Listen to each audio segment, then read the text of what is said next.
America ఉన్నట్టుండి Iran పై విరుచుకుపడడంతో యుద్ధ పరిధి విస్తరించింది. ఇక నుంచి అమెరికన్లు కూడా తమ టార్గెట్ అని ఇరాన్ ప్రకటించింది. ఇదే సమయంలో ఇజ్రాయెల్ పై భీకరంగా ప్రతీకార దాడులు చేస్తుంది. జెరూసలేం, హైఫా, టెల్ అవీవ్ ప్రాంతాల్లో భారీ పేలుళ్లు సంభవించాయి. ఇజ్రాయెల్ అంతటా సైరన్ల మోత మారుమోగిపోతుంది. అమెరికా దాడి తర్వాత ఇజ్రాయెల్ లో ఇరాన్ వరుస దాడులకు దిగడంతో పరిస్థితి మరింత ఆందోళనకరంగా మారింది. అయితే ఇంత చేసినా అనుకున్న ఫలితం వచ్చిందా అనేది ప్రశ్న. యుద్ధంలో అమెరికా చేరడం ద్వారా ఇజ్రాయెల్ విజయానికి గ్యారంటీ ఏమీ లేదని ఎక్స్పర్ట్స్ అంటున్నారు. దీంతో పాటు అనూహ్య విపరిణామాలకు అది దారి తీసుకోవచ్చని పేర్కొంటున్నారు.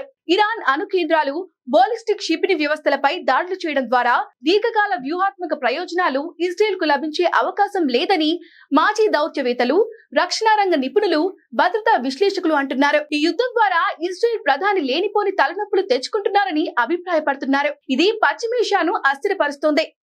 వాస్తవానికి అమెరికా దాడుల లక్ష్యం ఇరాన్ నాయకత్వ మార్పిడేనని, అంటే గతంలో ఇరాక్ లో లాగే మళ్లీ వ్యవహరిస్తుందని, దీనిని అతి కొద్ది మంది అమెరికన్లే సమర్థిస్తారని విశ్లేషకులు అంటున్నారు. అధికార మార్పిడి అంటే ఆయతుల్లా అలీ ఖameneiని అంతమొందించడమే. అయితే దీనిపై ఇప్పటికే ఇజ్రాయెల్ చేసిన ప్రతిపాదనను ట్రంప్ తిరస్కరించారు. కానీ ఈ ప్రతిపాదన వల్ల పశ్చిమేషియాలో ఇప్పటికే ప్రమాద ఘంటికలు మోగాయి. దీనిపై ఇప్పటికే ఆయతుల్లా అలీ సిస్తానీ అనే మత గురువు పశ్చిమేషియాను హెచ్చరించారు. మరోవైపు ఎన్ని దాడులు జరిగినా అమెరికా, ఇజ్రాయెల్ ఆశించినంత బలహీనంగా ఇరాన్ లేదని స్పష్టమవుతుంది. దీర్ఘకాలంగా ఆ దేశం టెక్నాలజీని, ఆధునికీకరణను అందిపుచ్చుకుంటున్న తీరే దీనికి రుజువని, దీనిని కేవలం ఒక బాంబుతో తొలగించడం అసాధ్యమంటున్నారు విదేశాంగ నిపుణులు.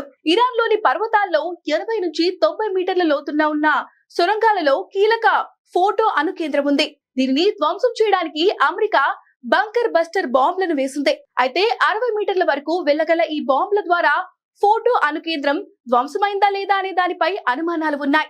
లోపల ఎంతవరకు విధ్వంసం జరిగింది అనేది కొన్ని రోజుల తర్వాతే తెలుస్తుందని అమెరికా రక్షణ శాఖ వెల్లడించింది.